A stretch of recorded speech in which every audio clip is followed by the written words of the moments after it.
Ассалаумағалейкум Болат аға. Уағалейкум ассалам. Шаруашылығыңызға келдік. Бүгін қонақтамыз. Бүгін бізде түйе шаруашылығы Алматы облысындамыз. Болат ағамыздың шаруашылығына арнайы келдік. Қазір мұнда қандай түйелер Болат аға? Түйелер арбала, қоспақ, нар түйелер ғой. Біз қазір байқап тұрғанымызда жас түйелер келіп тұр ғой, жас туған түйелер. Жас туған түйелер бар. Жалпы түйелер неше уақыт сауасыздар түйені? Түйе мына жағадан туып жатқан мына түйелер 3 уақыт сауылады. 3 уақыт сауылады күнде. Күнде азанда, түсте, кешке 3 уақыт сауылады. Осы сентябрь айына дейін 3 уақыт, сентябрьден кейін 2 уақытқа көшеміз. Қанша уақыт бойынша? 1 жыл ма, 2 жыл ма?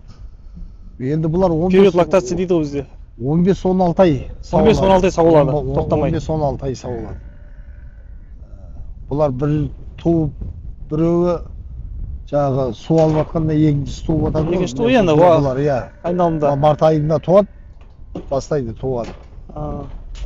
Сол июль, август туа береді. Сауылады. Сауылады. Келесі жылға.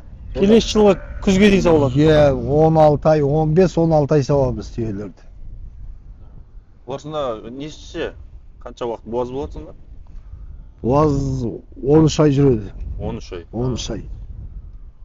Буаз болу ұзақтығы 13 ай. 13 ай көтеріледі. Мына ботаны туылған ботаны туылған боталар, кішкентай боталар.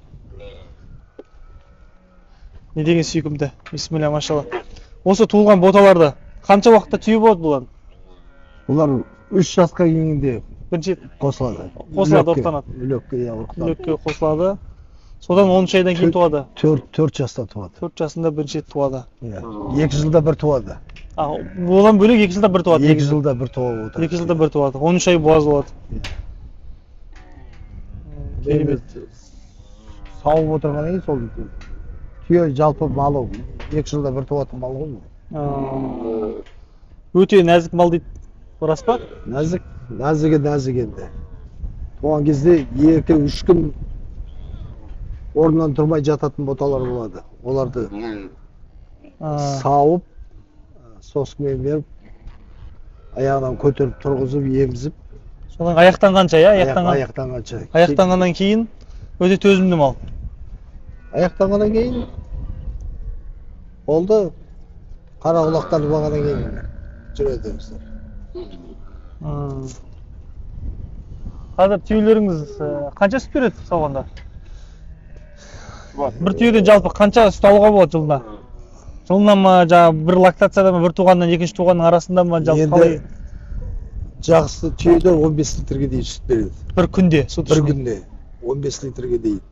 Енді мен өзім есебіммен бәріне шаққан кезде, мысалға 20 түйе сауғысақ, 20 түйені есептегенде күніне 8 литрден айналады. 8 литрден айналады.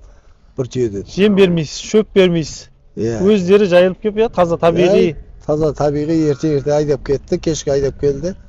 Сауып алды, сол 8 литрден айланады енді. Табиғи шөппен дәруменге тола.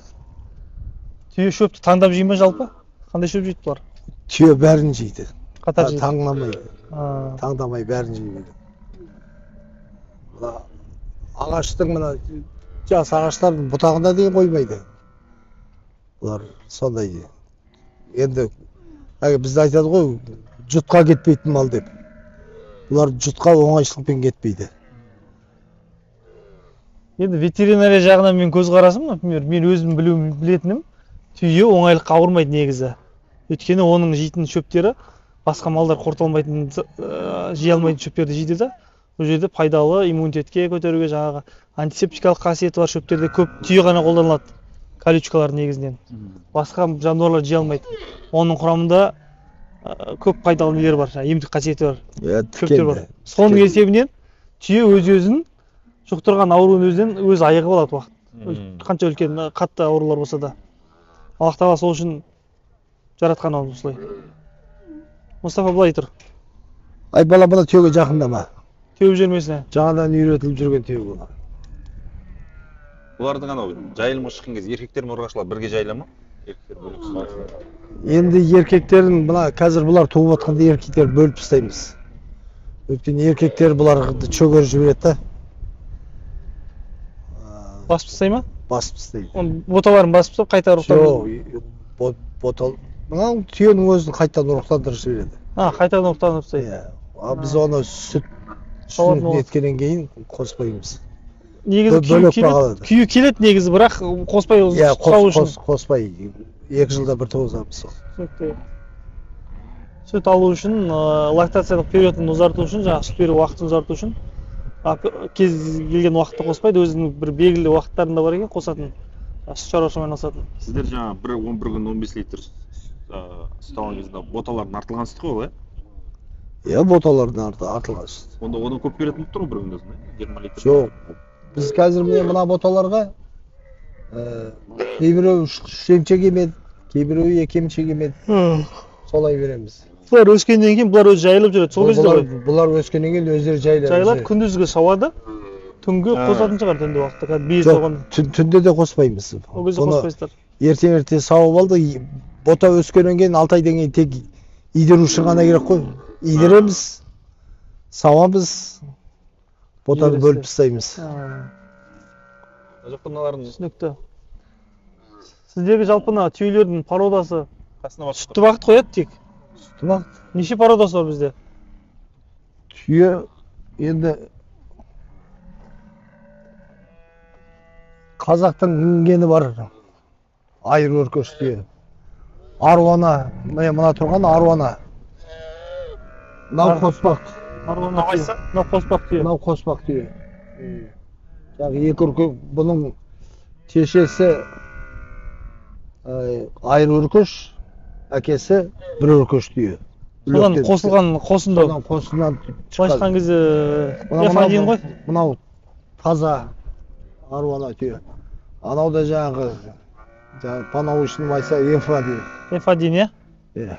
Оның түйе асырау сиырмен салыстырғанда экономикалық тиімділігі пайда жағынан ше? Мынау сиырға қарағанда жеңіл бағылатын мал. Шығын аз кетеді ғой? Шығын аз кетеді. Мысалға енді біз сиырға жем береміз күніне. Шөбі бар жаңағы, сиылысы бар. Қысымен бағылады. Қысы жазы қолда.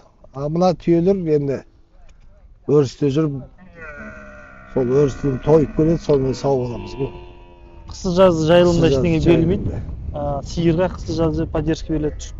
Жайылымда жүрген сиырдың өзіне жем бересің.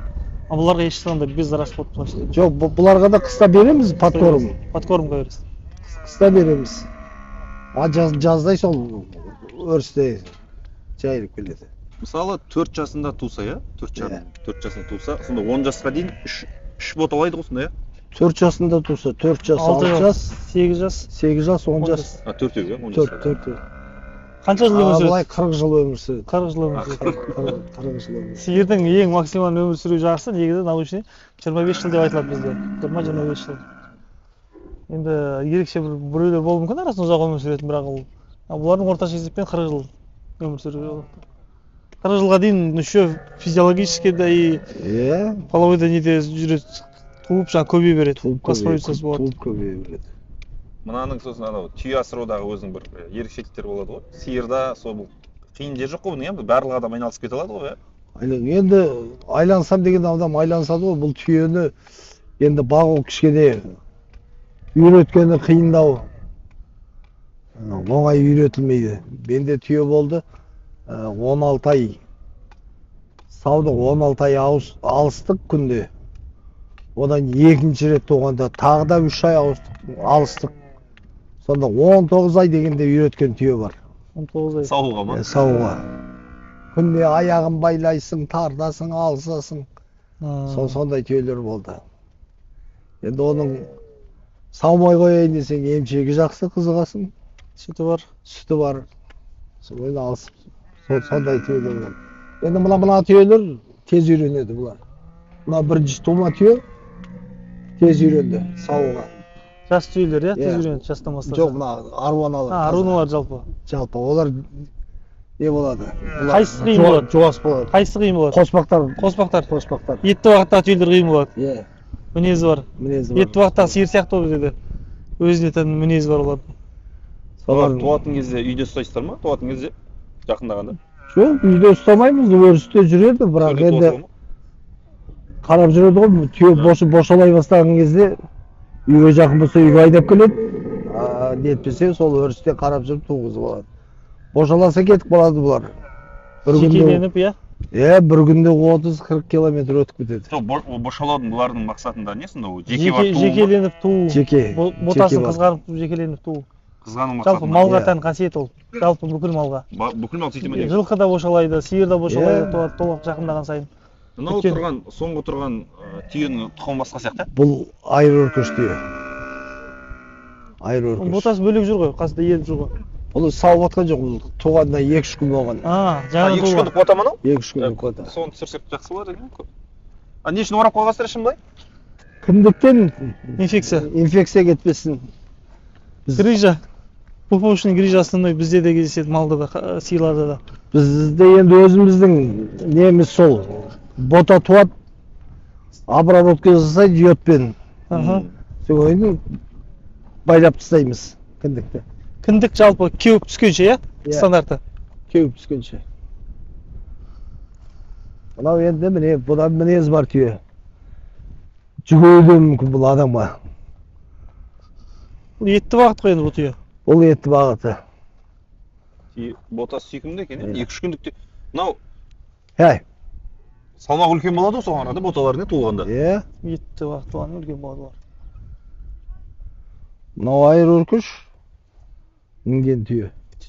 Ботасы үлектен түскен жаңа. Бір өркешіден ба? Бір өркешіден. Бұның ботасы енді қоспақ. Бұларда түйелерді қолдан ұрықтандыру деген бар ма? Өздері жете ма? Енді қолдан ұрықтандырып атқанын естімедік. Сол үлек салады ғой көбі. Ол жалпы түйені бізде бизнес ретінде қабылдайтын бір әлемде өзі бір азғантай шаруашылықтар бар да, оны сол бизнес біз қоя алмайсың оны жүйеге. Қолмен ұрықтандыру үшін көп үлкен объем керек, чтобы ол расходты жабу үшін. Жақындама, жақын. Сол үшін ондай бола бермейді. Оны да көрдік, мінезді де көрдік. Анау ботасы кішкентай, сол үшін қызғанады ғой жақындай бермейді кішкентай кезде. Бұлардың анау туу процесс тез бола ма? Жоқ, ұзақ несі? Әрқалай енді. Тез туатын да бар, созылып кететін де бар. Түйенің бір қасиеті ботасын жаламайды екен туғаннан кейін. Иә. Ол ботасын жаламайды ол. Басқа жан-жануарлардың бәрі туген кезде баласын жалайды ғой, кептіру үшін, үстін құрғату үшін. Ал түйеде ботасын жаламайды екен. Иіспен сезеді өзінің ботасын. Жылқы жалайды, қой жалайды, ешкі жалайды, сиыр жалайды. Ит мысығың бәрі жалайды. Именно мен бірінші рет осы түйені неғған кезде, естіген кезде ботасын жаламайды дегенде таң қалдым. Бізде анау алдында түйелер бар ғой, бөркештер биік кәдімгі ақ түйелер бар ғой. Иә. Оларды асырауға болады ғой. Тұр. Бұдан қорықпау керек. Қорықсаң қуа береді. Мынау ұрғасын еркек па? Бұйға деп тұрған жоқ. Ботасын еркек бота ғой деймін. Еркек бота. Болды, жалама. Сен де жолама. Сені талап тұстар. Бұларды қуғандағы агрессиясы қалай көрінеді бұларды? Агрессиясы басады ғой көкірекпен. Бұл көкірекпен басады. Таптайды ғой адам. Көкірекпен. Ес тастайды ғой. Мына қазір түйелердің түлеу сезоны ма? Уақытысы ма? Осы басталды ғой қазір. Бастаңдар, баста. Жүндерін қырқпайсыздар, иә? Өздері түсе ма? Жүнге өзі түсіп қалады бұның.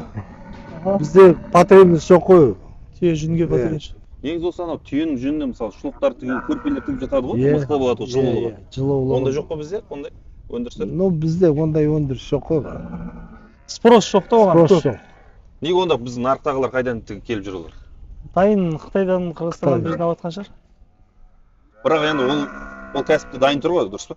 Ол кәсіп негізі бар кәсіп. Оны алу үшін жүнді тұту керек, жуу керек, анау мынау деген сияқты дайын тұр. Базарға қазір барлығы дайын нәрсеге үйренген ғой. Базар дайын тұр, алып тастай салады.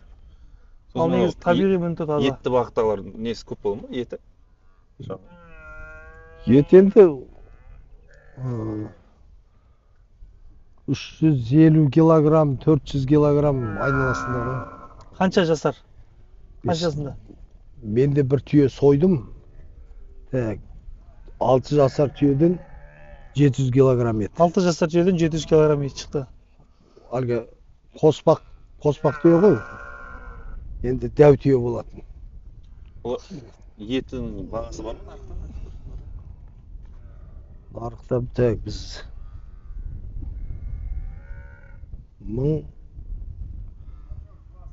биыл 1800-ден саттық қой килограмм. Бізде Алматыда спрос бар ма екен түйе етіне? Спрос бар. Біз жылда қыста соямыз ғой түйені. Сонда жілікке жинаймыз, 12 жілік. Өзінің постоянный клиенттер бар. Түйенің етін жеп жүрген кісілер. Етінің бір ерекшелігі бар ма? Мысалы, жылқының етін жазда жесең, қысым көтеріледі деген бар. Бір әрқайсының өзінің ерекшелігі бар ба? Жануарлардың. Бұл түйенің етінде холестерин жоқ. Жоқтың асы. Соның әлгі қант диабетімен ауырған адамдарға. Қант диабеті, диетический жалпы. Диетический мясо ғой. Мықты екен, диеттік.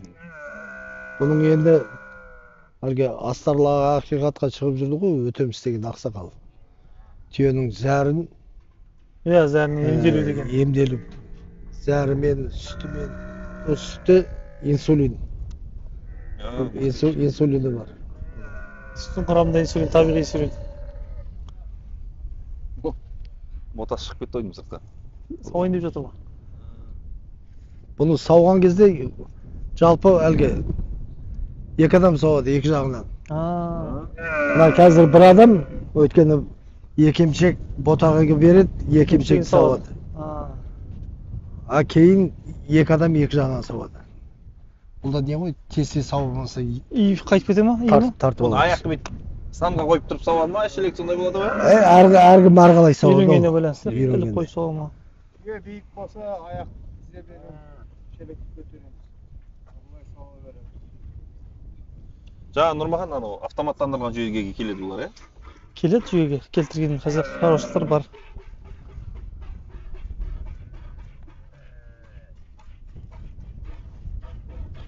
Шұбатта да сауылған кезде ішкен жақсы ма?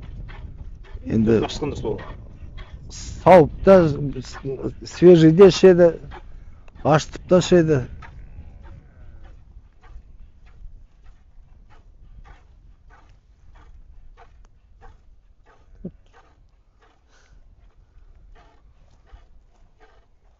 Боталар осы кішкене туған кезде әлсіз болады дейді. Ботасы әлсіз болады. Ботасынан күтім керек туғанда. Ол жатып тұруынан ма жоқ, несіне көмек керек? Енді күтім керек, күтім керек. Кейбіреуі айтып отырмын ғой, 2-3 күн даже орнынан тұрмай жататын бота болады, слабый. Әлсіздіктен, иә. Әлсіз. Соны жаңағы сүтпен, бөтелкемен аузына сүт беріп, бірақ енесін алуға болмайды, енесі қасында тұру керек. Енесінен ботаны алып кетсең, бөліп алсаң, енесі тез жеріп кетеді бұның. Исін жоғалтып алады. Исін жоғалтып алады. Бұл жаламайды ғой, бұл исімен. Басқа жаққа барсам, басқа ис жоғат ботаға. Қайтып алып келгенде алмай әуре қылады. Соны біз қыста кейбіреулері бар, қыста соқта топ қалатын. Соны бәрін бірге қойып қоямыз. Енесімен бірге тұрады. Енесімен бірге тұрады.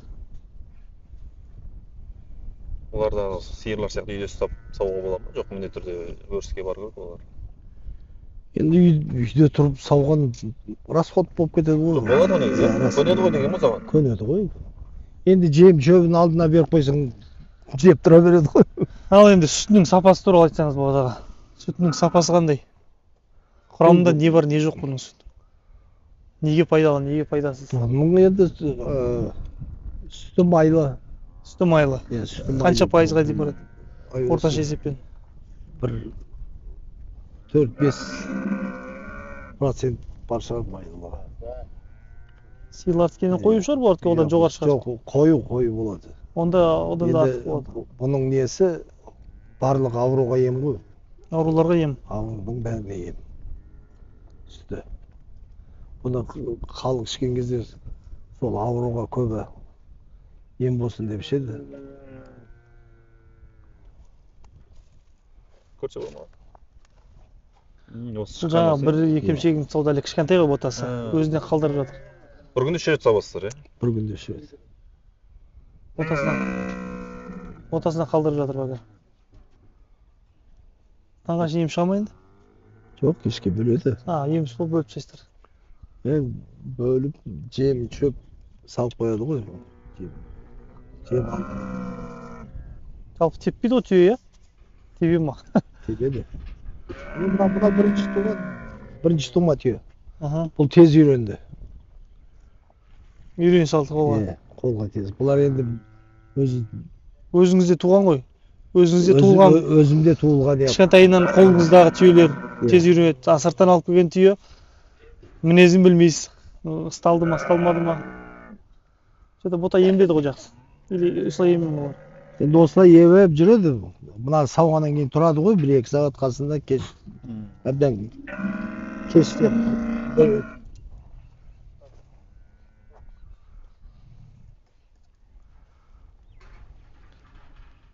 Ол кім кез келген бір үйренген адамға ғана саудыра ма, или саудыра бере ме кез келген?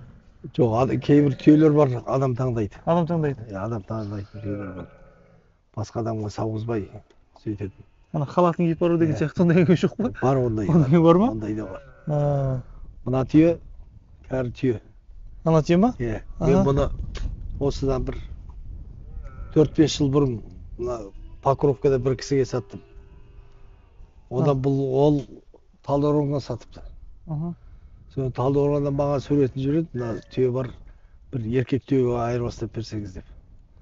Соны балаларды жіберіп, машинамен барып, ана еркек түйені апарып тастап, мынаны алып келді. Кейін кезде өзім таныдым. Мынау біздің баяғы Наташа дейтінбіз, Наташамыз ғой деп. Өзімізге қайтып келді, жүре берсін жарайды. Айтқан малда береке бар деп. Бір-бірінен айыруын білмеймін. Мен көз қарасын айыру қиын сияқты ма бір-бірінен? Бәрі солай болады. Басында менде түйе ұстамаған кезде, түйешілер түрінен таниды ғой. Мен қалай сендер түрінен танисыңдар, бұның бәрі бір ғой деп. Қазір мен өзім тура сондай болдым. Түрінен қандай түйе, қай жерден келді, қай баланың, қай несін, даже ана туған түйенің баласын мен өскен кезде мынау ана түйенің баласы ана деп шешесіне ұқсатып. Енді тура бізде сиыр сияқты ғой. Бізде мыңның үстінде сиыр бар да, үлкен сиырлар.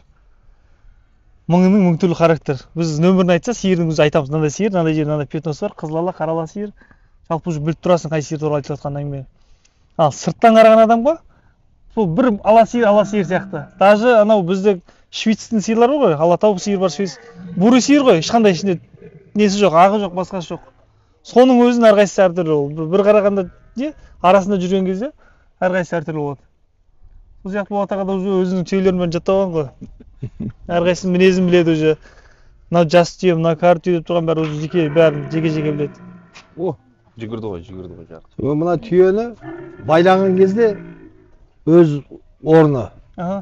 Өз орнынан басқа орынға ауысып кетсе, ана боталар чатасық болады. Боталар чатасық болады. Сол шыға салып өзінің енесі тұратын жерге жүгіреді. Орын ауысса өзі чатасып, іздеп. Мына жақты түсірсек. Түсір. Боталар сонда шешесіне қарамайды ғой, орынға бере ма? Орынғары. Соң бұналардың миы жай қозғалған шығар олар милары. Жоқ, милары қатты. Қатты істей ма? Қатты істейді. Мен от байқағаным, оларды бір направлениеге жібердің ба? Өріске бір неден шығарсаң, сол жермен шығып, сол жермен қайтады. Басқаны мен мына көршінің несіне кіргізіп қоямын қазір, сөйлесіп. Жеріне. Соны мына жерден шығардық. Бір жермен айдап апарып кіргіздік.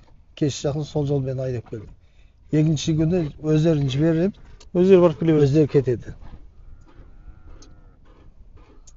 Бір қойып қойған не сияқты, әскери жүйе сияқты екен ғой. Солдат сияқты. Бір направление бересің болды. Милары қатты істейтін мал екен.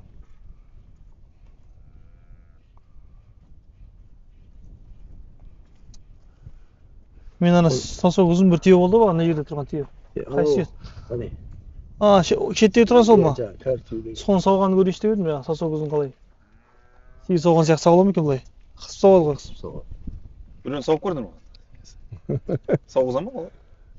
Әй керегі жоқ. Түйе басты жатпайды бір жерде. Бұл түйе деген адам таңдағанда сұмдық таңдайды. Баяғыда бір түйені саттым мен. Алдында бір әйел сауып жүретін, ол отпускіге кетті. Тура сол кеткен күні сатып алатын клиент келді. Sonra аны екінші әйел барып сауайын десе, сауғызбайды. Түйе деген вообще жолатпайды. Sonra ойбай жүгір анан халатын алып кел деп, халатын алып кел, халатын киіп келді барып. Тұрды. Адам таңдайды. Сен бөлек. Соған үйренген. Кейбір сыйлар бар, соған үйренген басқа ешкім сауы қойынан.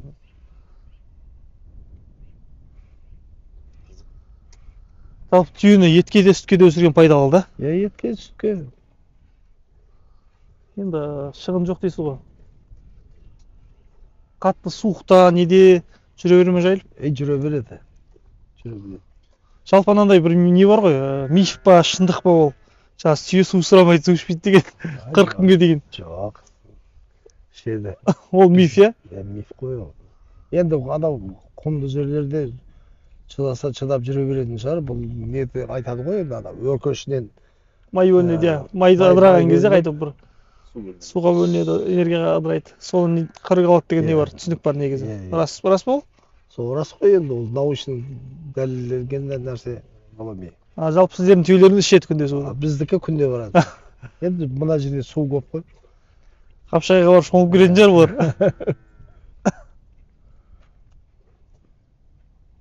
Бұлар сосын шыдамды дедіңіз ғой, жүре береді дедіңіз ғой бұлар, шыдамды. Бізде айтады ғой, түйе жұтқа кетпейтін мал деп. Анау неше туған түйе? Анау үлкен түйе ғой ол. Анау веналарын барлығы шығып кетіпті да? Қанша жаста шамамен? Енді бұл тәк бір 15-16-ға келген түйе.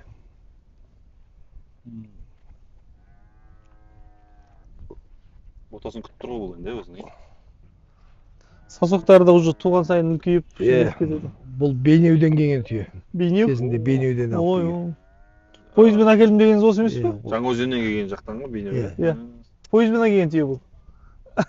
Жаңа шығып кетіп пойызға барып жүр деген түйе осы түйелер ғой. Бұлардың сонда климатқа деген бейімделу тез ғой сонда, Енді былай тұрды кішкене бота шығарып жатыр. Ал, ой. Ботақан деген осы екен, ботақанды беркелететіндей бар екен ғой. Өткенді ма? Ой, аяғын.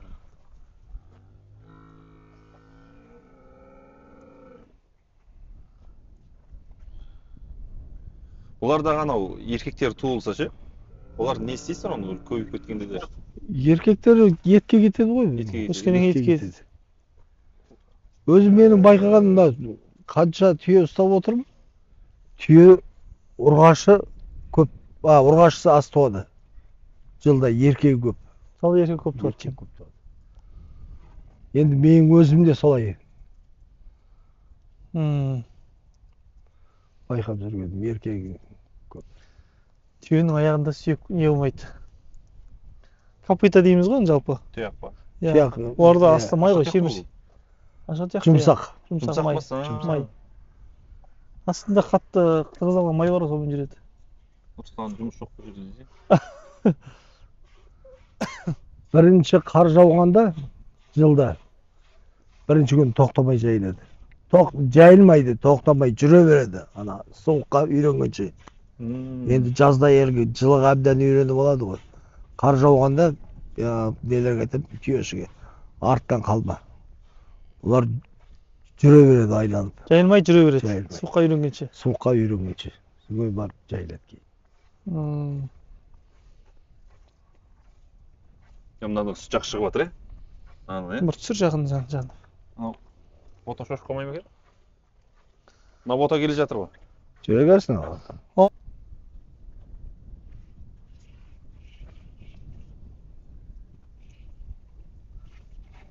Мынау жалпы еркек бар, ұрғашы ма енді қалай білесіз? Ұрғаш? Бота ма? Иә. O da ұрғашы қара, сиіп Жоқ, соны түсінбей тұрмын енді. Бұлардікі қайсысы еркегімен еркегінде қандай болады? Міне еркек. Мына еркек бота ма екен? Ұрғашы мынау. Ұрғашы бота ма? Ботақандар бірімен ойнайды ғой қазір. Бізде қазір Қазақстанда осы түйелердің көбейіп жатыр ма? Түйемен айналысатындар. Көбейіп популяциясы ма? Көбейіп жатыр қазір. Қызығушылық бар ғой. Популяциясы бар, Е, Бұларды асылдандыру қалай жүріп жатыр? асылдандырып бұны мен шын айтқанда ешкімді айланып ауысып жатқан Айналысқан жоқ. Ешкімді айланып жатқан жоқ. Жаңағы сиыр бағыты сияқты, болмаса қой бағыты сияқты мына жерде жаңағыдай төлем литр сүт беретін сиырдың несінің түйенің асыл генетикасы деген жоқ қой бұларда. Жоқ, ондайды естіген жоқпын мен. Әлі зерттелмеген, әлі түбі тереңде жатқан сала екен түйе шаруашылығы. Бұған мамандар бар ма? Бұл түйелердің мысалы ауруларымен айналысатын. Түйенің ауруы мен сиырдың ауруы бір ғой. Бір ма? Көп келеді ғой, бірге. Өйткені вакцинамыздың бәрі бір келеді. Түйе мен сиырдың вакцинасының сыртында бірге жазылады. Животныйларда. Бір түйе. Мынаны қарашы. Жақсы екен. Керемет. Бұлар қазір сүтті жаңадан туғанда бір айға дейін сүт аз береді. Ботасын сақтап жарамды, Жоқ, сүті аз болады. Раздой деген сияқты болады ғой, раздой деген. Раздой деген сияқты сол. Бір айдан кейін барып қосылады сүттері.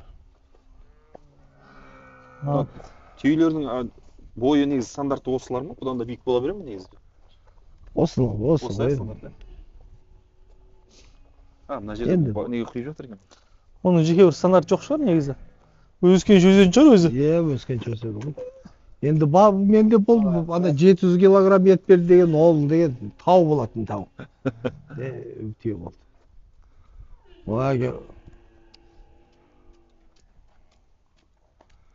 Бұлар қатты семіріп біткен, бұлардың кәдімгі бедеу болып қалады екен де. Май басып кете ме екен?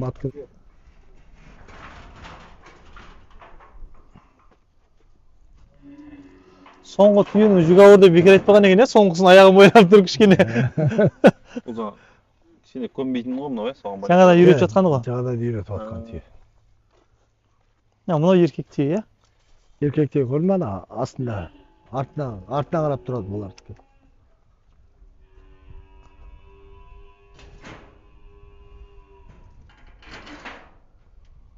Түйенің жүні мықты ғой негізі. Менде бір көрпе болатын түйенің жүніне істеген. жұмсақ болады ғой. Жұқа да өзі. Жеңіл жұмсақ. Иә. Түйенің ең сұлу жері көзі ғой. Түйенің ең сұлу жері көзі. Бота көзді деп бекер айтпайтын шығар. Бота көз деген адамның атын барлығын осыларға арнап, көздерін арнап қойған ғой. Көздері, кірпіктері жігер. Кірпіктері ұзын olsun.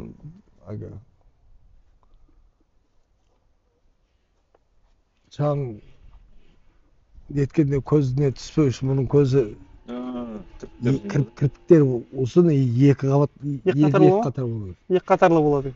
Екі қатарлы. Енді кез келген ауа райында өмір сүре алатын, ауа райы таңдамай жүретін малдың бірі осы ғой. Өте төзімді мал ғой. Суыққа да, аяздар. Суыққа да, мына аруаналар кішкене суыққа нәзіктеу болады. Мыналар, анау қоспақ, анау нар түйе, солардың енді суыққа төзімді. Біздің қазақтың мінгендері жата береді ғой, далада. Соңғы жанында ықтаған ғой дейсің. Баяғыда осындай түйелер жоқ. Қарлы боран, қораға келмей қалды, ертеңінде шығып іздеп машинамен барсам жатыр. Үстін қар басып қалған ғой түгел. Көрмейді. Сонда ана танауда ғана дем алғаннан қарды ертіп тастаған. Сол жатыр қардың астында. Мықты мал. Маған өзіме осы түйе малы ұнады баққанға. Бұның көбі бағатын кіші жүз ғой түйені. Қазақстан бойынша кіші жүз. мына ұлы жүзде түйе көп ұстап отырған адам жоқ. Мен міне 2012-ден бері айланысып отырмын осы түйемен. 11 жыл болды. Өзіме ұнады, жақсы мал, төзімді баққанға. Пайдасы да бар, бәрі. Болат ағамыз жаңағы төрттіліктің бәрін тек түйемен ғана айналыспайды. Бұл кісі де жылқымен, қымызбен айналысады. Бұл кісі жаңағы сүтпен айналысады, сиыр ұстайды. Қой бар, төрттіліктің бірі түйе. Солардың ішінде жаңағы салыстыра келе айтып отқан қорытынды ғой. Барлығын көрдім, ішіндегі ең мықтысы түйе. Төзімді жаңағыдай. Жаңағы бір әңгімеңіз айттыңыз ғой, арабтар келіп қызығып жатады деп ше, түйелерге. Қазақтардың түйесіне ше. Иә. Ол несіне байланысты болуы мүмкін, біздің жеп жүрген бір жем-шөбіне байланысты ма, жоқ жақсы тұқымдарына байланысты ма? Енді кім білсін, кезінде алды ғой арабтар келіп, Дәулет бекеттен сатып алып кетіп атты. Енді ол жерде таңдап жүріп алған мүмкіндік болды дейсіз ғой. Таңдап жүріп алған мүмкіндік. Енді арабтарда да тура осы қарап отырсаң осындай түйелер ғой. Осы Австралияда жабайы түйелер бар дейді. Иә, ол жерде көп. Қоя бер, наливай.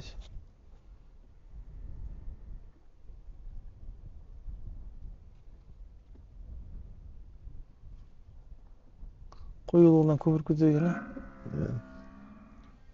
Мен есімде бір күні күн ыстықта шұбатып шығып, осындай ыстығымды басып тастаған, бір салқындап қалып, сондай бір қасиетімізді байқадым. Ыстық күнде ішсең, шөліңді қандырам екен? Біздің өзіңде, мен мысалы қанша күн болды, ішпеген кәдімгі аңсап қалады екенсің. Сендер келген кезде қанша 3-4 кесені. Мынау сауылмайтын түйелер өріске кетеді өздері бөлек. Иә, ішінде сауылатын да бар бұның. Сауылатын да бар ма? Бер кел. Мынаның бойы ерекше екен міне. Иә. Ұзын. Бұл сол Бейнеуден, бұл неден Ақтаудан келген түйе. Ақтаудан, ақ түйе. Қазір түлейтін уақытқа түрлері үнше көрінбейді барын. Түлеп болғаннан кейін или қыстың кезінде үлбіреп тұратын шығар. Мендер. Ақтаудың түйесі. Мынау да ма? Иә. Бойлар басқаша болады екен негізі бәрі ол жақтың келеді. Мынау жүріс қанша жастағы мынау ең соңында жүгірген? 3 жас па? 2 жас шығар. 3-тегі түйе ғой.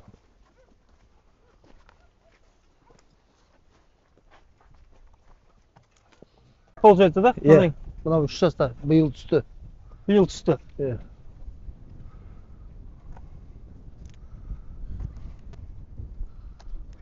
Ақ түйе сізде осы жердің балалары емес болсын, басқа жақтан келген болып тұр ғой ақ түйе? Иә, басқа жақтан Жүндерін келген. кесіп алып көрпестен жақсы екен. Біраз түйе бар екен ғой. Жөні кезетін болсаң. Иә.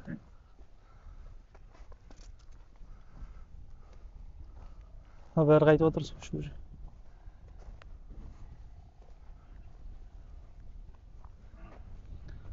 Ақ түйені екеуі бір-бірінің баласы ма? Ақтаудікі жалпы бөлек болады екен, иә, бәрі? Табиғат климатына байланысты ғой. Қай жерге тұрамыз ей? Олардың бір қайтып отыр ғой қазір. Өшер, былай тұра салам ғой. Мынау неше, 2 жасар ма получается? Бұлар 2 жасар. Аналар 1 жасарлар, иә? 1-1,5 жасар. Иә. Мынау туады. Қайсы туады? Буаз мынау. Буаз ба? Иә. Сол кенжелеп қалды ғой бұл, кенже буаз. Жаңа жені салып келді. Қайсы еркегі? Еркегі жоқ ешқандай, жастардың еркектері бар ма? Жастардан бар еркегі. Мыналар ше? Буаздар ма? Сауылып жүргендер ма? Сауылып жүрген түйелер ғой. Қазір алып бара сауады ғой. Иә. Бұлар уже 2 уақыт сауылады. Ботасымен бірге жайылып жүр ғой бұлар уже? Жоқ, ботасы бөлек жайлады. Бағана айдап кіргізген боталар шығар бөлек? Иә. Сауатындардың ботасын 5-6 тауын бөлек нетіп болғанда, значит. Мыналарға сауғызбайды. Мынау сауын түйе. Соны ботасы бірге жүр. Анау кей әкесі де, шешесі де бұлар кей бақты түйе болады. Осы анау қызыл түйе дегендер қандай түйе ғой? Қызыл түйе деп айтып жатады біреулер. Анау Түркменстанда Мары деген жер бар екен ғой. Сол Марынский порода дейді. Сол жақтан шыққан түйелер, қызыл түйелер. Оны ерекшелігі А? ерекшелігі не екен? Ерекшелігі ешқандай ерекшелігі жоқ. Просто Светі светі қызыл. А, Сол марының түйелер. сіз Сауа бер. необычный өзіңіздің светін шығармайсыз. Жеке порода генетикасын бір нәрсе қылып. Сол ғой бизнес жаңағыдай бір светін шығару, бір басқа түрін шығару, соны қымбат сатады, популяция ретінде сатады, сондай қылып. Енді бізде түйе шаруашылығында ондай адам естімедім мен. Түйемен мына жақтан ана Дәулетбек үлкен шаруашылық қой, ол жерде де жай lökті шет-шеттен сатып алып келеді, қосады. Бір асылдандырып нетіп атқан. Енді бірақ оныкі хозяйство не ғой? Асыл тұқым. Племенной шығар, иә. Племенный хозяйство. Асыл тұқым статусы бар. Енді экспортқа Қазақстанда крупный шығарып отқан солар ғой? Иә. Экспортпен заниматься етіп отқан. Сол мына түйенің бір несі күл бар ғой кәдімгі. Иә. Күлге аунап өзінің жаңағы қотырын кетіреді екен. Мен ана жақта неткенде енді бұрыннан түйеден ұстап жүрген солар айтатын, соны қиды кәдімгі өртеп күл қылып тастайтын. Сол күл жерде аунайды. Соған ана сор жер бар ғой, тұз шығып жатқан, соған аунайды. Мына жерге де келіп, мана Мұраттың бұрынғы нелерін өртеп, чөптерін. Қазір сол жерге шығады, бәрі сол жерде аунайды. Сол ана қотырды сонымен кетіреді екен. Күлде кетіреді, тауықтарды аунайды, биттерін кетіреді ғой.